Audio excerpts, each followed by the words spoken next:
what I want to do right now, I want to create. Yours work? Yeah.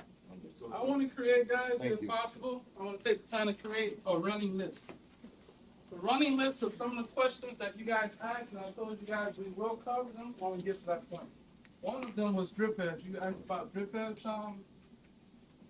you asked about drip edge, Nadia. All right, you asked about drip edge yesterday.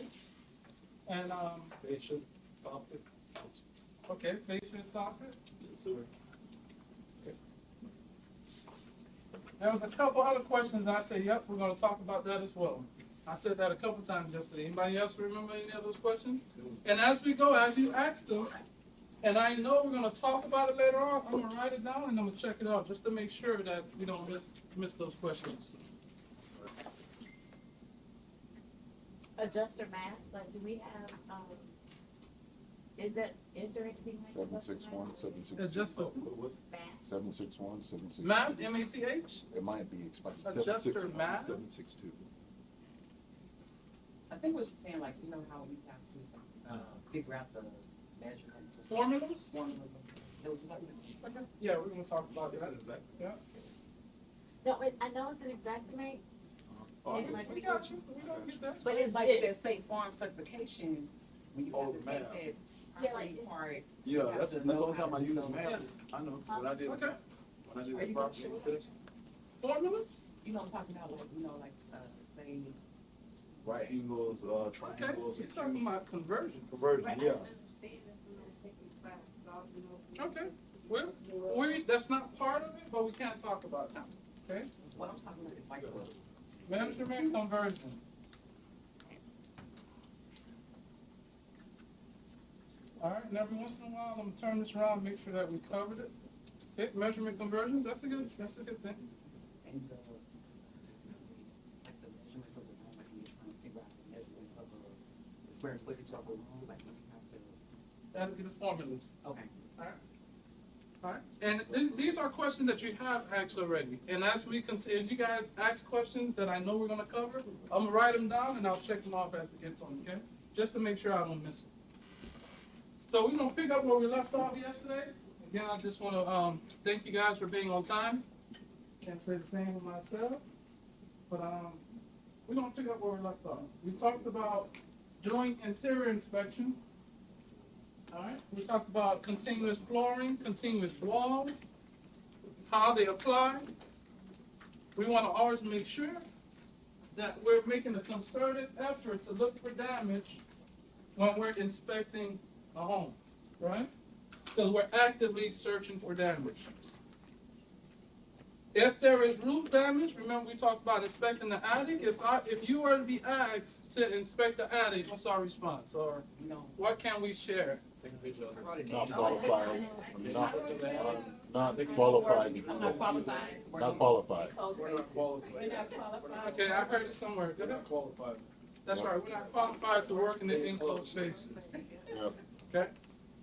I mean, that's just the reality of it. Now, you may have managers, supervisors that just don't know any better. All right? Or they've been told that you're supposed to go up in the attic and walk around the attic. All right? There's countless stories of adjusters putting their foot through the ceiling. Mm. Why? For that very reason. So why would an insurance carrier want you to increase the damages to the lost property? Okay? Have you been trained to walk on trusses inside of an attic? No. No. So increase your availability to get injured as well, right? Yep.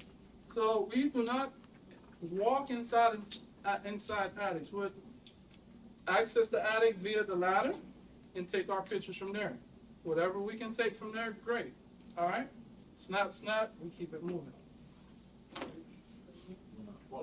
That's right. So we're going to diagram and sketch only the rooms that are damaged. If the room is not damaged, we're not sketching it. Okay? If it is not damaged, we're not sketching it. One thing you want to be careful of, though, when you're inspecting a room and you find damage and you sketch that room, make sure the room next to it doesn't have damage as well. Okay? Because chances are, if that wall is damaged in one room, there's a chance the back side of the wall, which is the next room, might have damage as well. So make sure you check adjoining rooms, okay? And if it has damage, sketch it as well. Flooring and paint, that's where we stopped off yesterday. Remember we said it has to go along line of sight. That's correct. Now, carpet flooring, this is client specific. Carpet flooring, in my opinion, if I were to change the carpet in this office, this was damaged, I'd be going into the hallway, into the next office, to the next office, to the next office, until I see a transition, which is a threshold at the door. You have some carriers, there's no threshold, there's no separation, okay? You have some carriers, this is client specific, they will tell you that the door It's threshold. is the threshold or the transition. That is not correct. Okay? Because if I go out and purchase the same carpet, 9 times out of 10, it will not match. Because they weren't made in the same roll. You understand what I'm saying? They weren't made in the same day. So 9 times out of 10, it will not match. So if I'm going to bring the property back to pre-loss condition, I have to change all of the carpet. Now, if you have a situation, hold the thought, where you write your claim, and everything I teach you this week, this is what you're going to do initially. If you get kickback saying, oh, I want you to change this, I want you to change it, don't fight, just change it. Okay? I'm going to give you macros that are all set for all your initial estimates. When you work for a carrier and they say, you know what, we don't want you to paint it 2 coats. Let's change it. Change it to 1 coat. So you go ahead and edit the macro. And then you're going to retitle that specific macro State Farm or Allstate or whatever company that requires it that way. So that you know every time you work for that particular company, you'll use that particular macro. You following me? If the carpet is blue and the fall reviewer said, I want you to make it red, just make it red. All right? It's amazing the things that they want you to change. There's only a couple cents difference. But they still write the checks, right? Yes, sir. All right? You're working for them still. So if they want you to change it, change it. Don't fight it. Change it. Now, there does come a point where there is an obligation for you as an adjuster not to create intentionally errors and omissions. Okay? And we're talking about gross errors or omissions. Because you can be held liable. It's your license on the line. If they get sued or taken to court, who has to show up in court? You. Okay? So we can't create gross negligence on behalf of the carrier just because they ask us to. We can never do wrong, no matter who asks us to do it. We cannot do wrong. There's going to be times where the difference between your estimate and what your manager is telling you to change is going to be an issue of preference, not even the rule. They may say, oh, this is how State Farm wants you to do it. That may not even be the case. Okay? It may just be an issue of preference. You have to use your judgment. Am I going to compromise and just do what he tells me? Because it's just so simple, it's just a couple cents difference? Or am I really going to commit gross negligence because he's telling me to do something wrong? You have to make the decision. I can't do any wrong. So the judgment is really up to you as an adjuster. If you ever encounter a situation where you feel like it's sketchy, ask yourself, if this claim goes to court, who's going to have to stand there and testify? Can you defend what you're writing? You understand what I'm saying? Can you defend what they're telling you to do? If you can't, well, you got to do what's right by the insurance. I think also in that type of situation, if they don't, like, if they tell you to do something that you know that you're not supposed to do, have them say, okay, right, sign, document their name on it. If they don't want to do it, then don't do it. That's correct. If they want to put their name on it, then don't do it. That's correct. All right. If they insist, you say, well, I'm going to put in my documents, I was advised per management. Yeah. And if they don't want you to do it, don't do it. Is that? Yeah. Stick to your guns. All right? No need to. If they see what I do, CYA. That's right. That's right. All right? Because you will get called to court. I did a claim almost 2 years ago. I remember the claim like yesterday. And I got deposition scheduled next Monday. All right? So, yeah, you will be called to court. If that goes to litigation, you will be held responsible for your part. All right? That's the whole reason why error and no insurance exists. Errors and omissions. Okay? I've even seen situations where home inspectors were sued because they missed something prior to the person purchasing the home. And when the person discovered it, went to the inspection report, it wasn't even noted. So that person who purchased that home hired a lawyer, which was my personal lawyer, and he fought the case, and they got thousands of dollars because that inspector overlooked the fact that it had termite infestation and some other things, and he didn't cover it in his report. So it's real. It is real. Okay. So I have a quick question Yes. regarding the threshold thing. I encountered one time where there was wood flooring in a room, and then you know how on the wood floors they have that one raised threshold right at the door line, obviously just to close the T-molding? gap. Yeah. On the outside of it was the same wood floor. Right. Would that be considered continuous, or does No, that it won't little be. strip separates it That's even though the correct. wood is the same, correct? That is correct. Okay, all right. That is correct. Yeah, little that piece of little wood strip, separated. yeah, but if there wasn't the wood there, It's then. called a T-molding. Yeah. Yeah, exactly, okay, I just wanted to make sure. That's correct. And that's what terminates your line of sight when you're dealing with ceilings, walls, and flooring. Okay? When there's a change in the structure or physical content that you're dealing with, that becomes the threshold. But if it were to be on the same plane, like say the same, obviously that little strip wasn't there, it would be a different story. That is correct. All right, just that little strip makes a big That difference. little strip makes a Yeah. little difference. Okay. That changes. Gotcha. Some may argue, oh, there is a what do you call it? Where you bind the two carpets together. There is a what's the term for that? A seam. But the seam doesn't consist as a threshold. Okay? It doesn't. Alright? Proactively search for damage. During a roof inspection, you want to make sure you take note of the roof covering, the quality of the roof covering material, the pitch of the roof, the number of stories. Keep your measurements to the nearest inch. Make note of the direction of the wind or hail.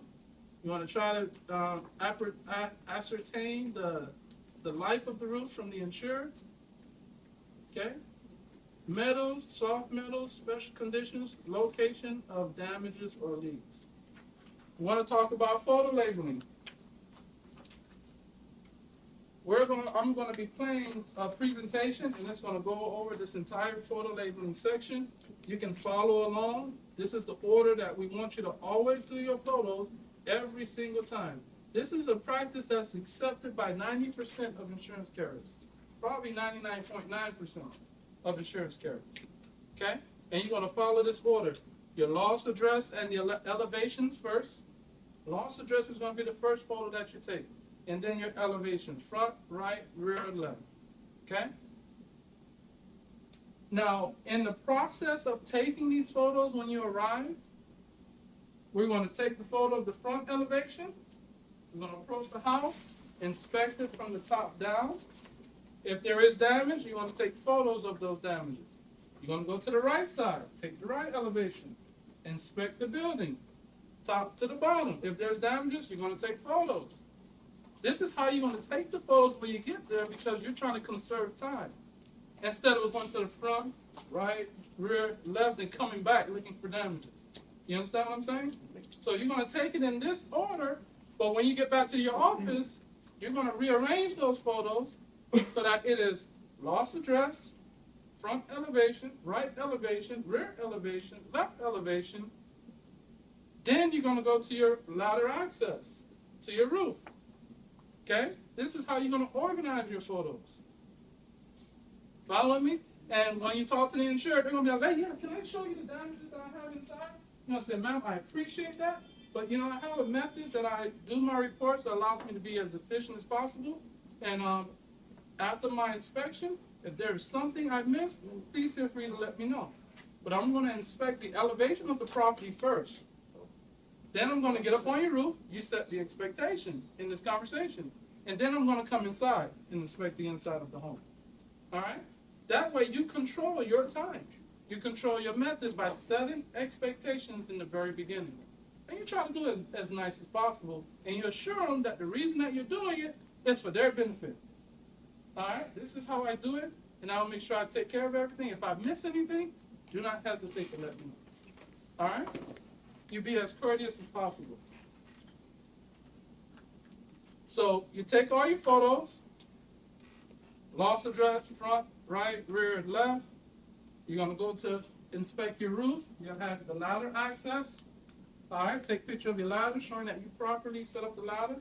Now, why are we doing that? Why do we take pictures of the ladder? Can anybody answer that? Henshaw. So you can get paid. So I can get paid? I thought you showed the carriers, you know, I think we show you how to- To show that it's set up correctly? That you properly set the ladder up correctly. That's all. okay, I thought when, cause I always see it up in the photos, when they send all they list, they always take a picture of the ladder. I always thought they always did that just to get paid. No, just ladder access to show that they set the ladder up properly. Okay. Okay? That way they fall off the roof, they know it has to be something else other than the way they set up the ladder. All right? Because most accidents on roof inspections happen getting on off the ladder onto the roof and getting back onto the ladder from there. Okay? Then you're going to have your drip edge photo or your gutter profile. The next one's going to be your pitch gauge, shingle gauge. If you're going to be doing a brittle test, you're not going to do a brittle test in the beginning. You're going to do a brittle test at the end of your first walk around because you got to confirm there's damage on the roof. Don't just get up there and just do a brittle test because the only damage on that roof might be your brittle test. And the carrier have to purchase that roof apart from the policy of the insured. So they're doing it out of pocket, not even according to their policy. If they have to purchase that roof and you damaged it. So make sure the roof is damaged before you even start a brittle test. Let me give you a prelude to that. You need to make sure that that carrier allows you to do a brittle test. And you're going to know that prior to being deployed. They're going to have an orientation. Let's say you get hired for a dailies claim, dailies deployment. They're not going to have an orientation. So you're going to request, you want to write this down. You're going to request from them the carrier guidelines. You're going to say, hey, can you send me the carrier guidelines? That's one thing you're going to request from them. Second thing you're going to request from them, can you please send me the opening and closing statements for Exactimate? Is that open and closing? Opening and closing statements for Exactimate.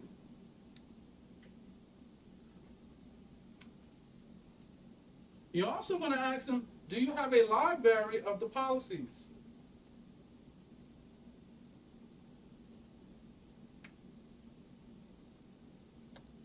All right. Can I have access to the library of the policies and endorsements? At that time, they'll tell you, you know what? You're not going to be making policy coverage, so don't worry about the policies. And that's fine. You understand what I'm saying? But you want to make sure that you're... What's that? Library of policies. Like HO3, HO6. That's correct. There should be a whole slew of them. HO3, HO6, DP, DP3 policies, so on and so forth. Endorsements, should be a whole list of endorsements. Okay? What are we doing? We're making sure that we have all the needed information to be able to process that claim. Ignorance is not bliss. All right? It ain't. Okay? If I'm walking down an alley and I get bit by a pit bull, and a week prior to that, somebody else got bit by a pit bull that same week, does that stop me from getting bit by a pit bull? Because I was ignorant of the fact that there's a pit bull in that alley? No. Ignorance is bliss. All right? It's not. People say, oh, I'm safe because I didn't know no better. No, you're not. You get pulled over by a police officer, they're going to write you a ticket. You say you went 20 miles over the speed limit. I'm like, but officer, there ain't no speed limit signs. You think I say, oh, okay, my bad. I'll catch you next time. No. It's your responsibility to find out what that is, what the law is. Okay? Same as an adjuster. You're going to work that claim. It's your responsibility to find out what the policy is. All right? And what the policy intended.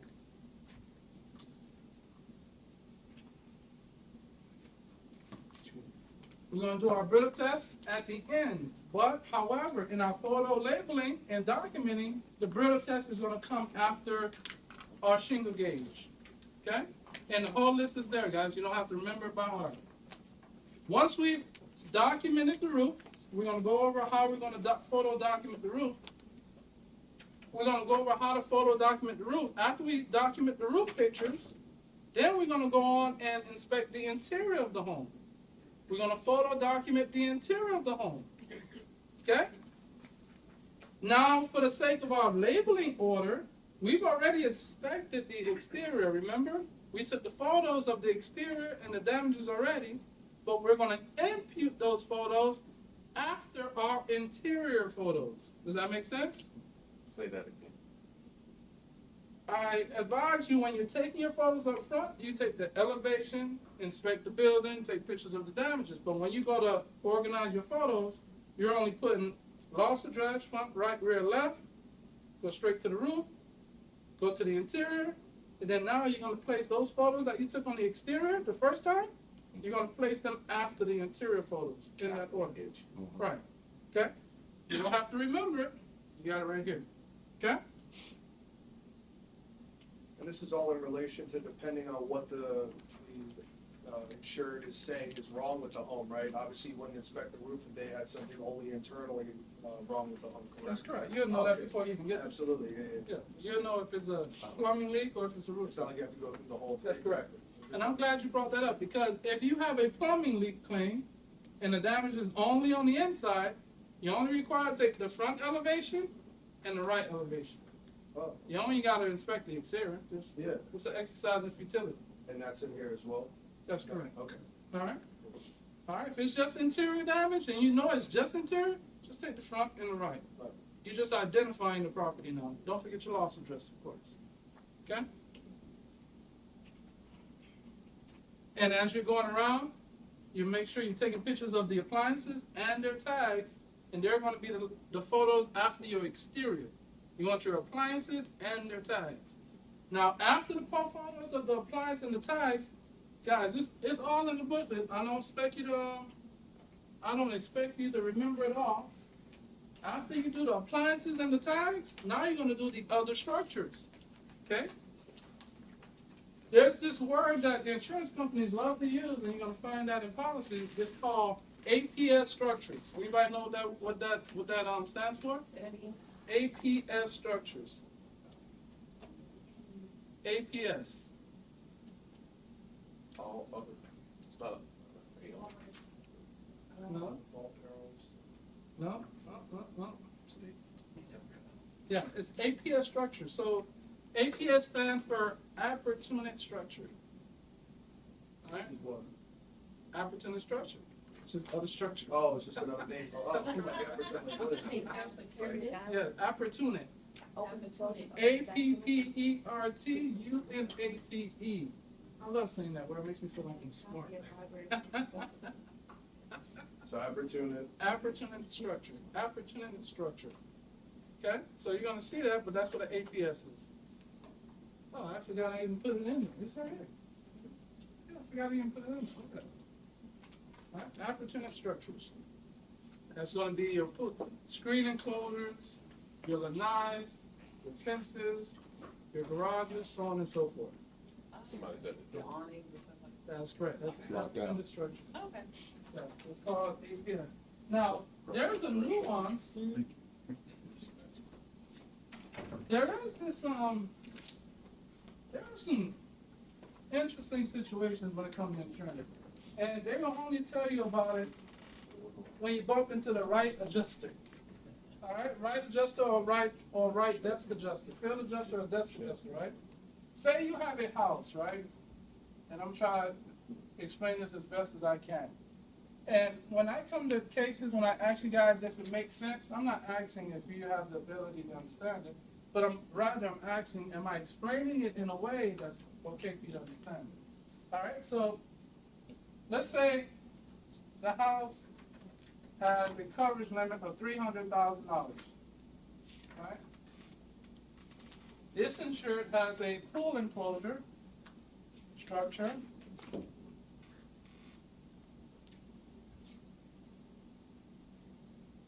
Bear with me with my drawing. All right. All right. Let's say he has a pool enclosure, and his pool enclosure has a $10,000 limit on it. All right, no endorsements. I mean, no endorsements that increase the coverage. Okay? So, pool enclosure is destroyed. Totally gone. And of course, pool enclosures cost more than $10,000. Chances are it might be $20,000 to $35,000. Okay? So we write up the damage for the pool enclosure. Let's use $35,000. Okay? We have our limits set properly in exact domain. So in actuality, the insurer would only get $10,000 for this pool enclosure. Right? However, if this pool enclosure It's fixed to the. is fixed to the building, Is it coverage A? it ought to be coverage A. You know what? That's a, Because it's fastened to the building. No longer is bounded to the $10,000 coverage. so it's covered to the 300. That's correct. So, ideally, that insurer is supposed to get the entire $35,000 because that pool enclosure is in fact part of dwelling A because it is fastened to the building. Florida has a big thing with that, especially like a lot of carriers that work for Florida, that's a big part of it. They use structure B when it's connected to the house like that, and I also was taught that when a fence is connected to the house, it's coverage A. And so the guy who taught me, he's similar to you. That's correct. He's like, and so when you get to these carriers and you tell them that, they say, no, we writing this coverage B. And I'm like, well, it's connected to the house. Why That's can't, right. and I have pictures to show it, and they still say coverage B. So what do you do in that case? Coverage B. Do coverage B and just say per my manager. This is what you want me to do. Okay? I wouldn't want to break that news to the client. No. Yeah, I Me would. too. I'd Well, bet that's why you call don't even them. talk about it Yeah, on I'd bet you site. call them, yeah. So what about the pool? Let's say the pool equipment is damaged. Is that coverage be? That would be contents. Yeah, That would be personal property. yeah. So what about if Yeah, the pool is damaged? That's correct. Or then that would need additional endorsement. Okay. Talking about the filter? You talking about filter for the pool Yeah, heater? like the pool pump? Pool pump? pump, all the, That's personal property, contents. Really? Yes, sir. Well, what about, because sometimes those pipes will run Yes, sir. actually fixed to the side of the house though. No, pipes are, if they're just fastened just to hold it in place, that's not fixed to the side of Oh, okay. it, okay? No. I thought that would be. No, no, it's still personal property, no?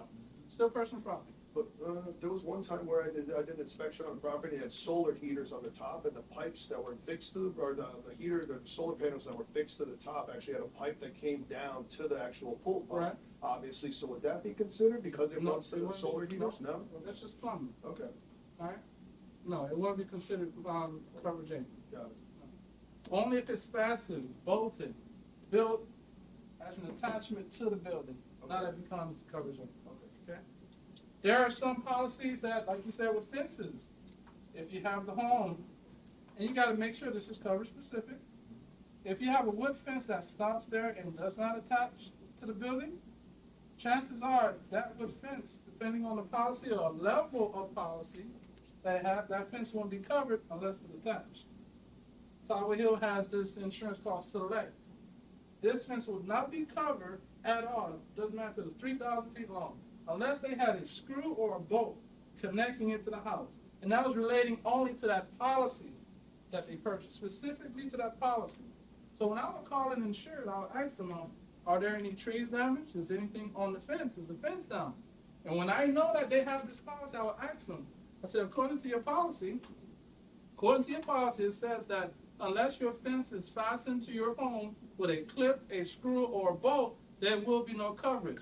So when I get there on the property, I'll be making sure to take a picture of where that fence is bolted to the house.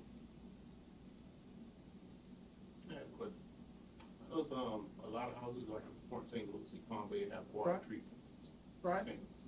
Water treatment tanks, expansion tanks. Yes. Right. So that considered plumbing too? Now, water treatment tanks for the sprinkler system?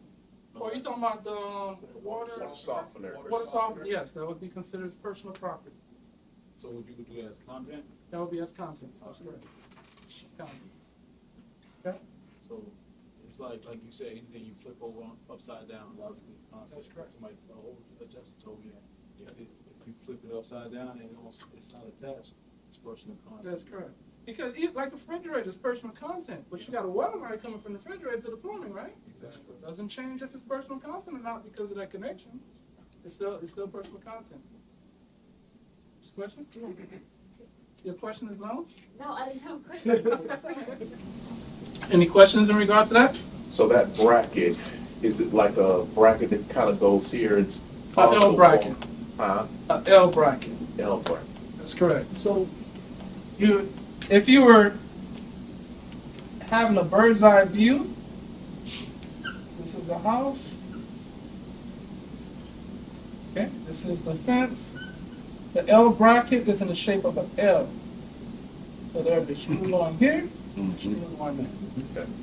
All right, that fastens the fence to the structure. Okay.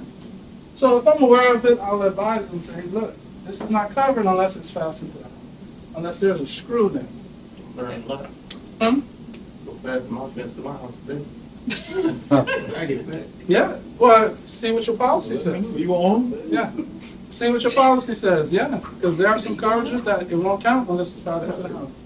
All right. So that's just called being human, guys. We don't want to lose that part of our souls. All right. And the rest of the pictures there in your booklet is just examples. All right. So these are the types of damages we're looking for, guys. You guys didn't get a chance to climb the roof.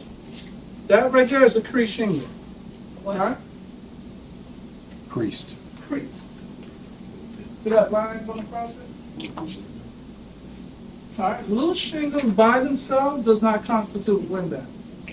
Okay. The reason why it's loose is because of manufacturer defect or it was installed improperly. Okay. Shingles could have been sitting around for a long time before the contractor decided to install it. Okay. But the wind will take that loose shingle, flap it in the wind, and create the crease. Can you guys see that crease there? You should be able to see it in your book as well. That constitutes wind damage. Okay? That constitutes wind damage. And when the shingle is gone, totally removed from the roof, that's constituted as wind damage as well. Okay? Now, granted, when you do an inspection, you're going to take photos of all different types of damages, but you're going to label them wind damage, crease shingles, or mechanical. Yes, ma'am? Are we looking for a certain number? Shingles? No, you're looking for however many you have. Out of the entire Is damaged? Is that constitute Replacing the whole roof? true damage or It is damage. Damage is damage. You understand what I'm saying? I think there are times where we're asked to make an engineer's decision, and that we're not qualified to do. So when we see damage, we mark it as damage. All right? Mark it as damage. I don't care how it happened. It's damaged. There's a crease there. It may very well be someone came up there and creased it themselves. You understand what I'm saying? But I ain't wasting no time in the day to try to figure out if Jack and Jill came up the hill and creased themselves a shingle. You understand what I'm saying? It's damaged. All right? You got a problem with that, send it to SRU, but it's creased. Now, there are situations that are obvious that when you have a shingle, there are some situations where you might approach the roof and you might see something that looks like this.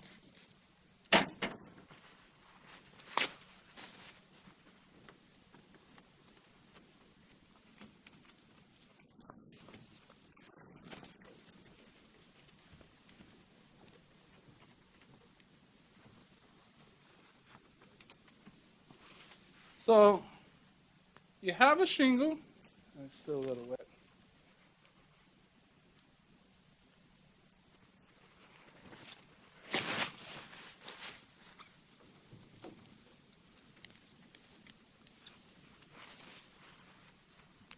So you have a shingle, This is a 3-tab shingle, right? The creases that we're looking at, they're horizontal creases. Okay, you may have one, you may have all 3 of them that are creased. But there are times you get up on the roof and you see a crease like this along the corner. When it is impossible for wind to just crease just that corner, unless the wind has fingers. Okay, unless the wind came here and just that corner. It's impossible. It is impossible for wind to tear this shingle vertically, to create a vertical tear in that shingle, unless the wind has fingers. So that is damage. We want to make sure we photo document that, but we're going to label it as mechanical. That's the word I'm looking for. Mechanical damage. Technically, all damage to roofs is really mechanical, but when we say it in the insurance world, we mean that a human being created that, either on purpose or by accident. You understand what I'm saying? A human being created this on purpose or by accident. We're going to photo document that. Okay? Let's say we get up on the roof and we inspect the roof.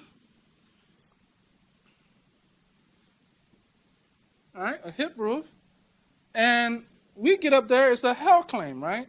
And there was a roofer ahead of us. He got all kinds of marks on his roof, right? We get up there and inspect, and we're like, there's no hell on this roof.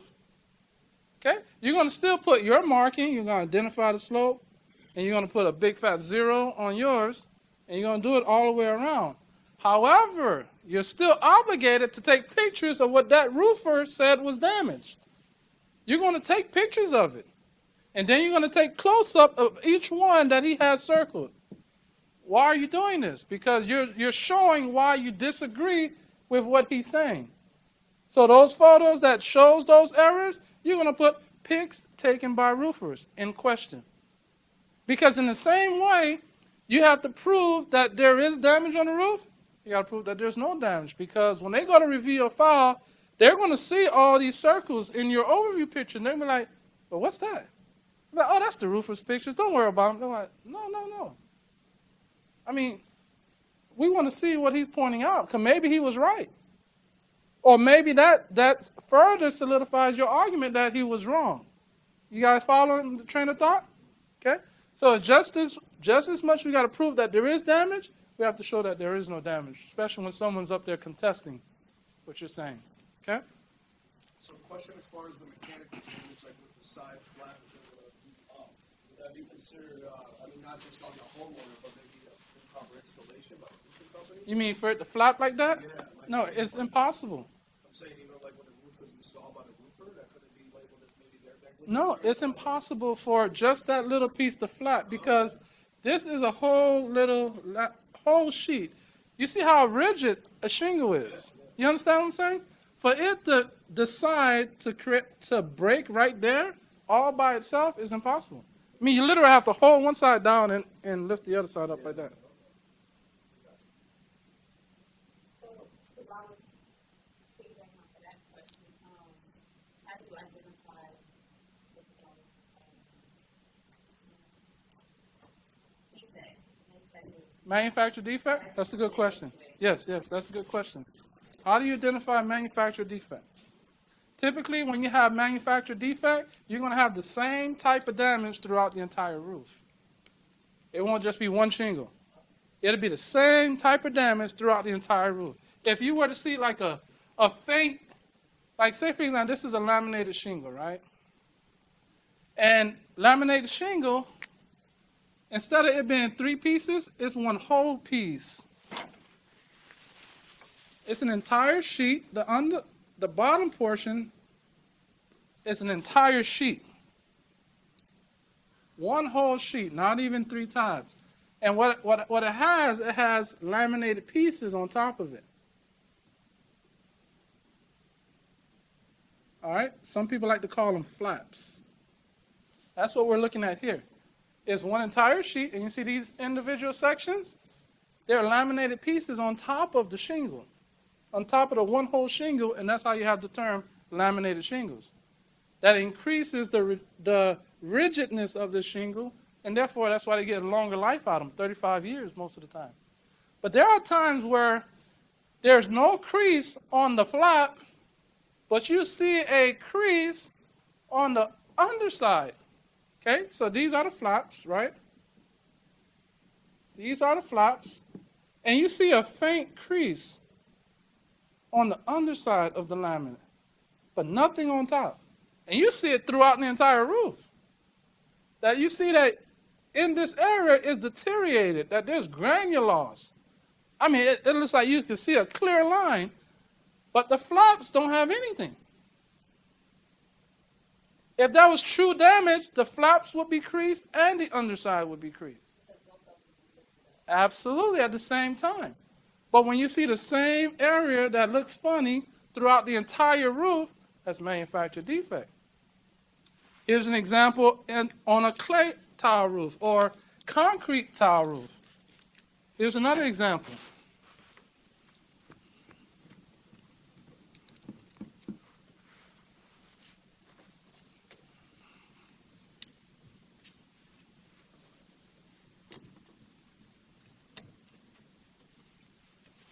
So,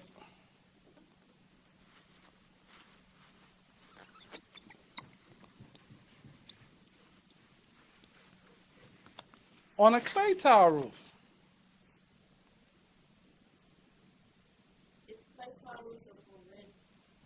I'm going to show you. It's in your sheet. I think you have it in there. You should have. We're going to get to that part where we identify the different roof coverings. But for all intents and purposes, I'm going to show you right now.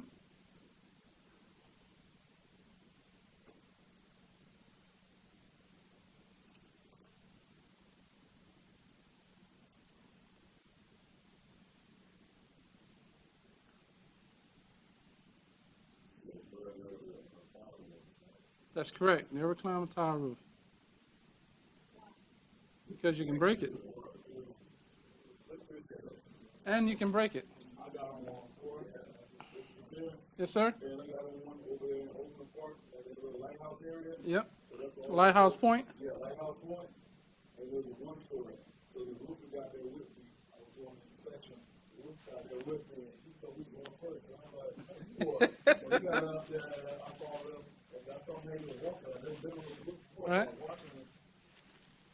I went back down. Yeah. I actually take pictures with me. He took pictures. Right. We ended up doing the whole entire roof because one tile was, I guess one section was cracked already. And they manufactured. Stop making them.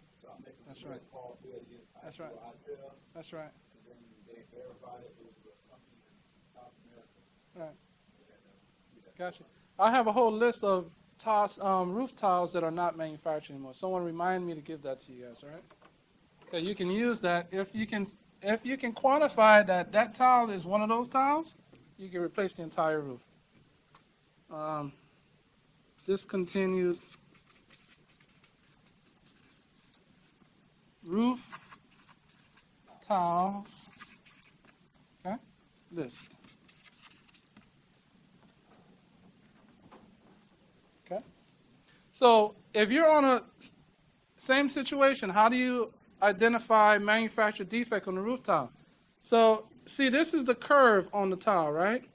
If you see that on that curve, in the right-hand corner of the curve is cracked, let me draw a line to separate them. In the same spot on all the tiles in question, the same corner, the same tip, that is a manufactured defect. All right, when it was made in the manufacturing warehouse, either for whatever reason, poor mixture in the concrete, the cement, or overheating of the clay when it was formed, whatever, it created a defect in this corner, so all of them cracked in that corner. They could be scattered throughout the roof, but if they have that same crack in the corner, that's a manufactured defect. Question? Okay, good question. That's some good questions.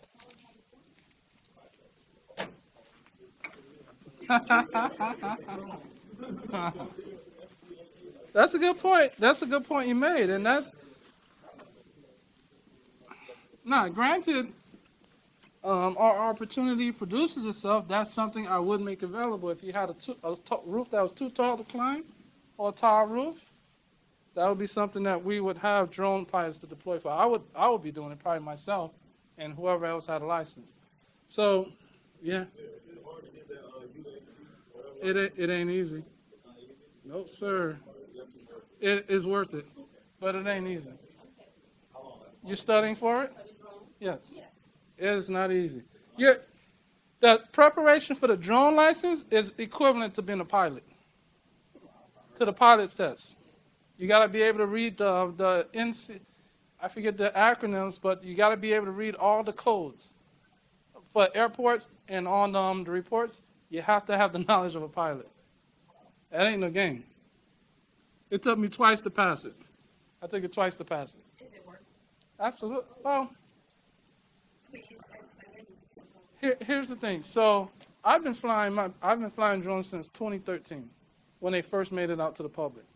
They, I think 2017, 2018, you had enough knuckleheads that were doing crazy stuff that made the government get involved and regulated it now. Now you have, if you're going to fly for the, you have to have them all registered. If they're over 55 ounces or something like that, you got to have it registered. If it's over 50-something like ounces, if you're doing it for recreation, but you still need to have it registered with the government. If you fly it anywhere, they need to know who flew that plane, when they flew that plane. That's okay, sir. Just put it on the back. When we get started, if it doesn't work, we got to back up. Okay? Studying? That's totally up to you. Yeah. Studying is totally up to you. No, you mean like take a class? No, you're not taking a class.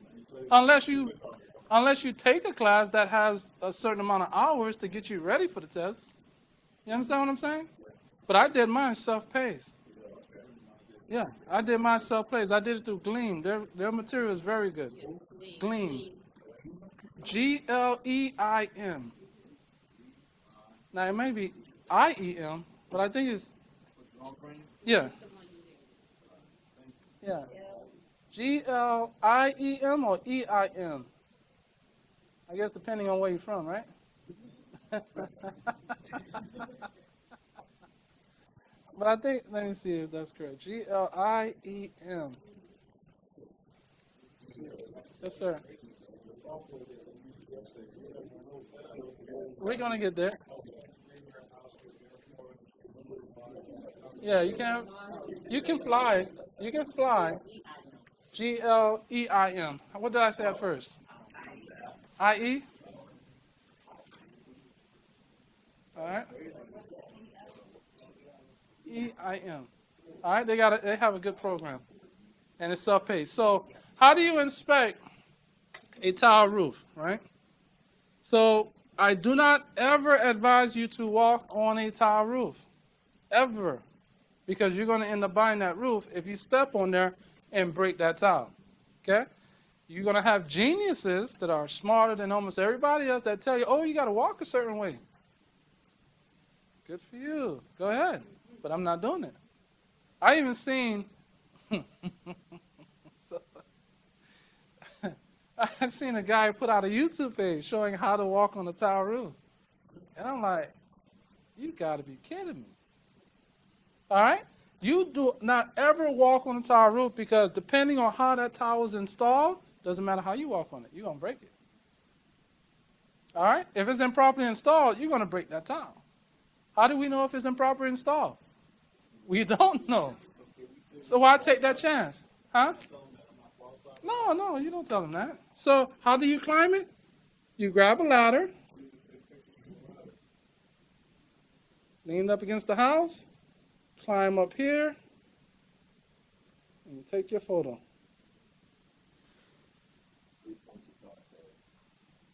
Right. Don't forget, yeah, my bad. I better make sure I depict that, right? That's correct. Absolutely. Well, when you walk around, the ridge goes up and over. So if it's broken, you're gonna see it broken on one side or broken on the other side, because you're going around the whole house.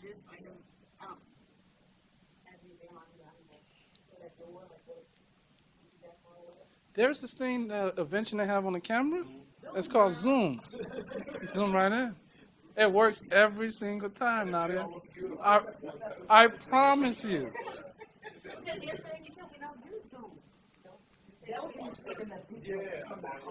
Right. Let's talk. Yeah, that's the overview. You don't zoom in. I mean, sometimes zooming in, it depends on the situation. All right. If you think you need to zoom to get a great overview, zoom, or walk up close to the house, or back out.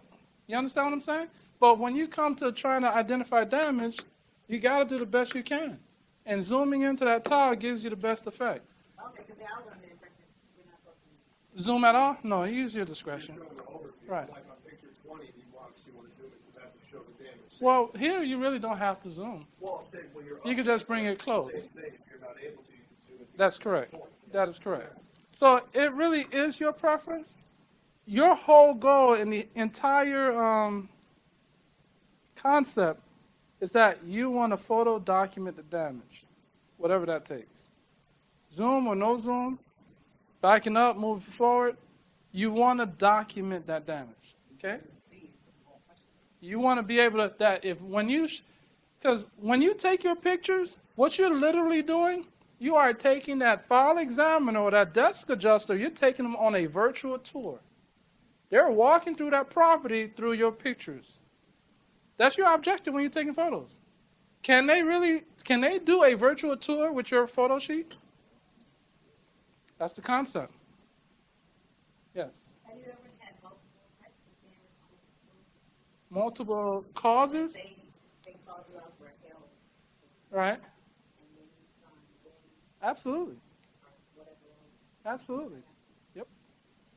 Yep. You may find hell, wind, mechanical, everything. You just got to be able to label them properly. So you would note all of that. And then, On your labeling, that's correct.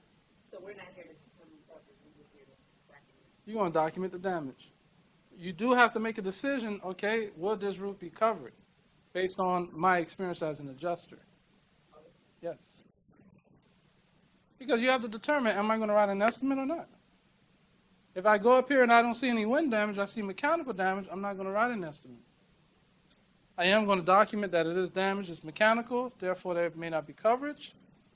Because you have to give your professional opinion. That's why we're licensed. And that's why, another reason why we ought to be what?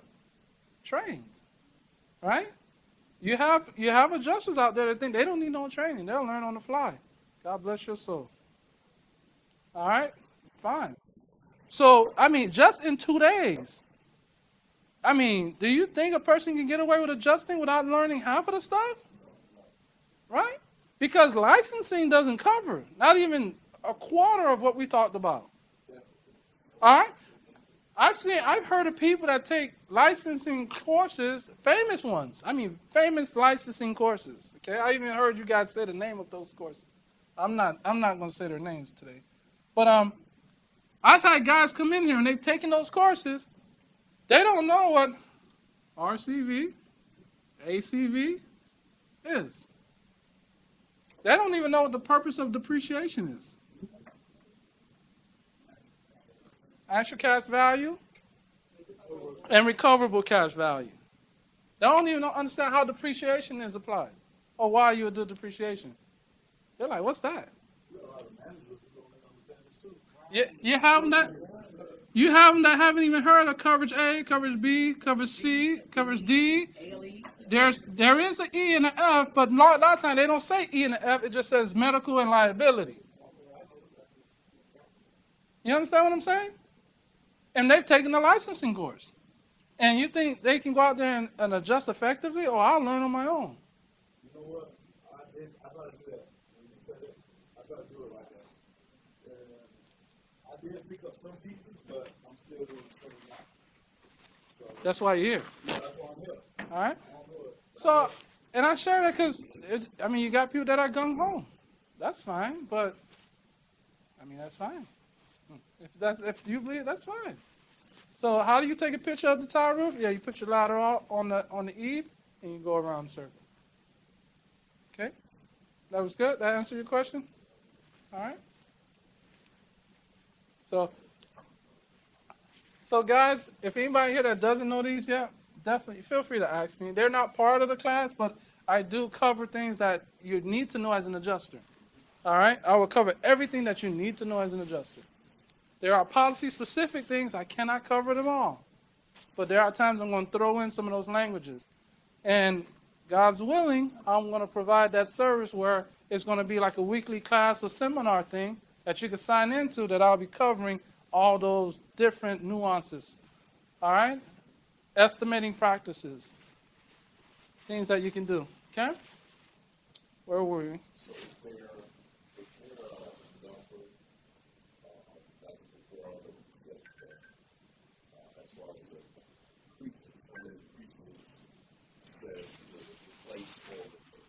Some companies like State Farm have metric systems where you just punch in how many the size of the roof, how many shingles are damaged versus how many are not damaged, or how many slopes, and they make that determination if you want to replace that roof. Yes. That's,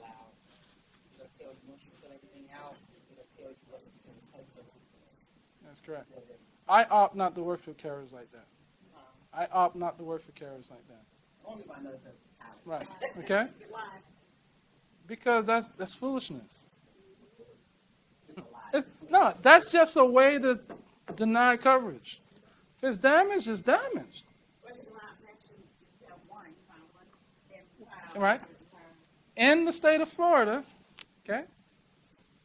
I think I'm going to start charging y'all for bonus stuff, man. Seriously, I was just kidding. Florida has the 25% rule, okay? So let's say I have a roof, and I guess we'll take a break. I don't want to take a break, but we're going to take a break after I share this. Huh? Oh, you want to keep going? I don't want y'all falling asleep on me. That's why I'm saying we got to take a break. Okay, let's keep going. Let's go. Let's ride. Okay. All right. Okay, so, how about you? You okay with that, Levine? All right, Ocean.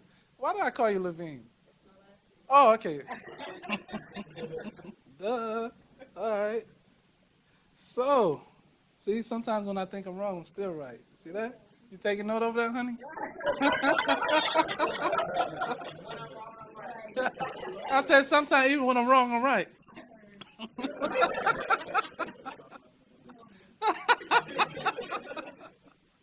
All right. So, where were we again? 25% rule. So, let's say I got a roof here, right? And I have one shingle damaged on this roof, just one.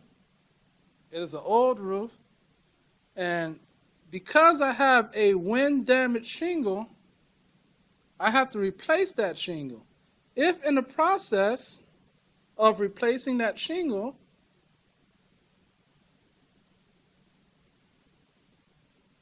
if in the process of replacing this one shingle, I damage the shingle above it in the process, that roof is unrepairable.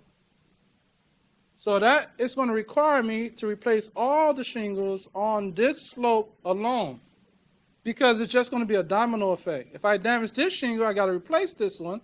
If replacing this shingle, I damage the one above it, domino effect keeps going up the roof. So that means I have to replace this entire slope. If this entire slope is 25% of more of the entire roof, I got to replace the entire roof. You guys understand that? I'll do it again. If I got one damaged shingle and this roof is unrepairable, by law, I need to replace this entire shingle. I need to take it all the way up to the ridge.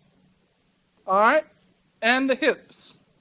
I got to change them all out, including the ridge and the hip, because I cannot perform my repair without creating ensuing damages other places. The reason why I stop here, because the hip, where the two slopes come together, let's just use this for all intents and purposes. When they come together, they got a ridge shingle that covers the space where the two shingles overlap. That's called a ridge shingle. So I would replace it all the way up to that ridge shingle, which are these on the hips. by the ridge caps. This is considered a ridge cap, and we're going to go over that as well. You say damage shingle, would you also say like missing shingles, would you consider that damage as well? Like, when I got on roof, I think like 0 to missing shingles. That is damage. Yeah, that is damage. All right. Different things that we consider damage when the shingle is creased, missing, and impacted. Impacted like hail or flying debris. No. Right, and not a hell machine too. No hell guns. All right, nail pop is not considered damage. Yeah, that's going to be manufactured damage. Creased, missing, and impacted. That's the type of shingle damages you're looking for. That's covered. Creased, missing, and impacted. It could be impacted by hail or flying debris. All right, if you get up there and there's a gash going across the roof, something went across that roof and hit it. Okay? It's impacted. And of course, insurance companies, they're going to say, well, how do you know it's impacted? Well, you can pull up a weather report and see what the winds were in that area. All right? Say that again? AccuWeather, underground, I forget the other word for it. But there are different weather services where you can get weather reports to support.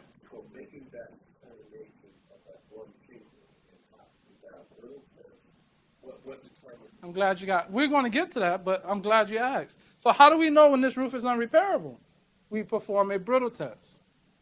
So there are some carriers that have gotten pretty smart. They say, well, we don't want you to take a brittle test. That's okay. I got magic sentences for you.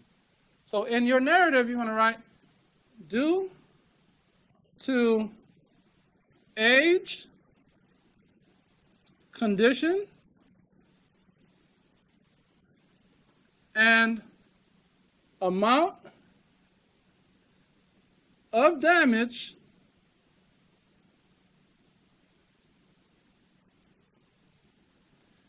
this roof is not a candidate. You got to juice it up, man. Candidate for repair. If they don't allow you to do a brittle test, then that is going to be your statement. Due to the age, condition, and amount of damage, the roof is not a candidate for repair. When they does not want you to use the word brittle test. All right? When they don't want you to take a brittle test, but you still have to provide your professional opinion. All right? Your professional opinion counts. Now, they may still turn around and deny that claim, but that's okay. Your report was your report. What you said is what you said. They could deny it. It goes to court. They're going to make that discoverable, and your statement is going to be in there. In my opinion, that's my opinion. Okay? So in preparation for this deposition next week, right, I was talking to the lawyer, I believe it was last week, Thursday or Friday, Thursday. And he was saying, I can't tell you what to say, but I want you to be careful of volunteering information. I said, you did read my report, right? He said, yeah, I read your report. I said, in my report, I gave my opinion, right? He said, yeah, that's okay. I said, well, I can still share my opinion, right? Because my opinion is my opinion. He said, yeah, I can't tell you not to share your opinion. You understand what I'm saying? But he said not to make a final conclusion. But I can say in my professional opinion, this is what I think happened and where it came from. Nothing more, nothing less. Now, why did I make my professional opinion known? He can't ask me to change it. All right? It's already a written statement. Even though it is not discoverable, they can request that information. All right? So make sure whatever you write, whatever you say, you can stand on it. Okay? Be careful with the statements that you write, your narratives, because you want to make sure it can stand up in court. All right, guys? So all of the identification, all these different problems and stuff, that just comes along with the. What's that? Being able to do, no, it comes with training. It comes with training. Because when you get out there and you start identify stuff that's not damaged, you're going to get rejection after rejection. You're going to get released. They were like, you don't even know what you're doing. I met an adjuster that went through a 10-day boot camp. When I got out there, he didn't know what a laminated shingle was between a 3-tab shingle, and he just did a 10-day adjustment course. Right? How do I know? Because he came out there and he was like, man, can you help me out? Drove out to where I was, took him on an inspection, and it was like, how do you know what kind of roof this is? And I'm like, didn't you just do a 10-day course? I said, they didn't teach you that? They didn't even teach you how to measure a roof. They didn't teach him, he didn't learn. They didn't teach him. They didn't cover it. They didn't talk about it at all.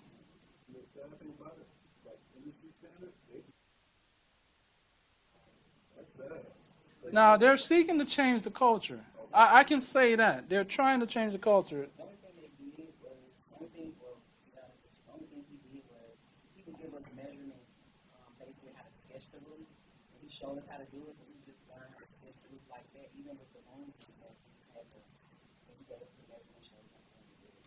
So it wasn't nothing like he did. So you basically just follow whatever he showed you. Yeah. Not instructed you how to do it. And the reason why you're doing it. How do I know which training course is going to be beneficial to me? How do I know if I'm learning what I need? Well, I can only hope and pray that you're learning here. Because you'll be able to leave here and go out and take a deployment without taking any other training. That is the entire goal of this class. All right?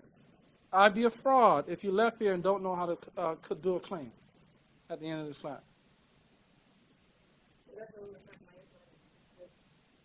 So many things are offered, especially with pilots and things like that. It's like, and then, like you said, this guy took a 2-day course, and he wasn't even taught the necessity Right. he needed to be on top of that roof. Right.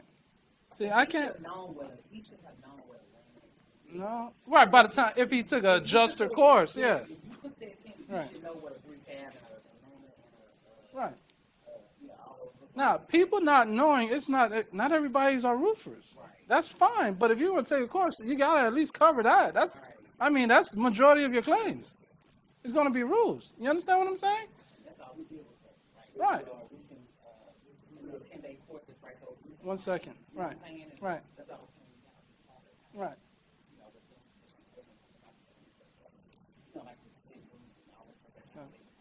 That's correct. Yeah. Yeah, that's the entire purpose of this whole week. Is that you're going to learn how to do a claim. Right, 'cause I mean, the whole, I'm feeling a little, Overwhelmed?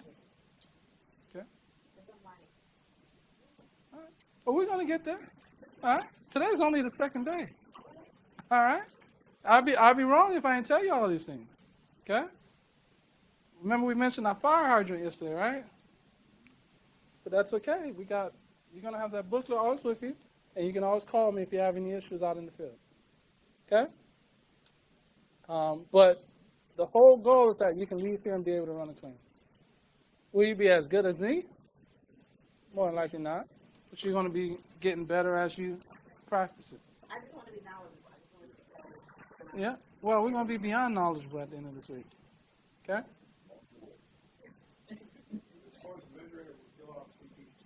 That's correct. That is correct. Right, because my husband last night, he was like, he was like, you don't know how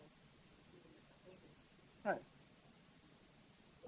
numbers on it, like, All right. how hard is that? Okay. All right.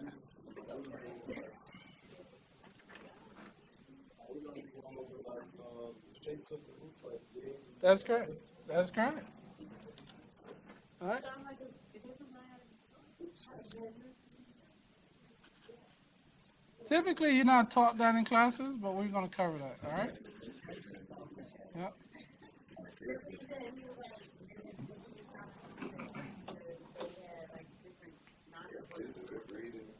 Okay. You're going to be amazed how easy it is to read a measuring tape. What question is that? Guys, we got a question over here, guys. Right? I know what you were saying right there, but how do you actually measure it? Pitch gauge. Pitch gauge, and you got a phone app.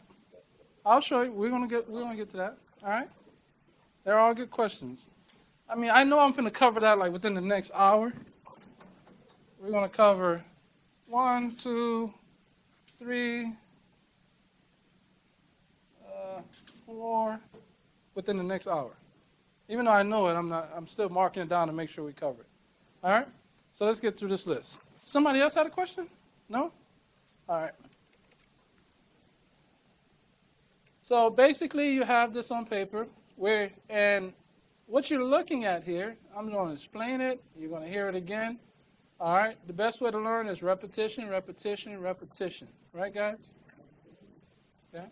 So when you identify the damages on the slope, you're going to identify it as the FS means front slope. It's in your booklet. You won't need to write it. Page 34. W stands for wind. It identifies the type of damage on the roof. Then you're going to put the equal sign, and then you're going to put the amount of the shingles that are damaged. FS is right there under the number 15.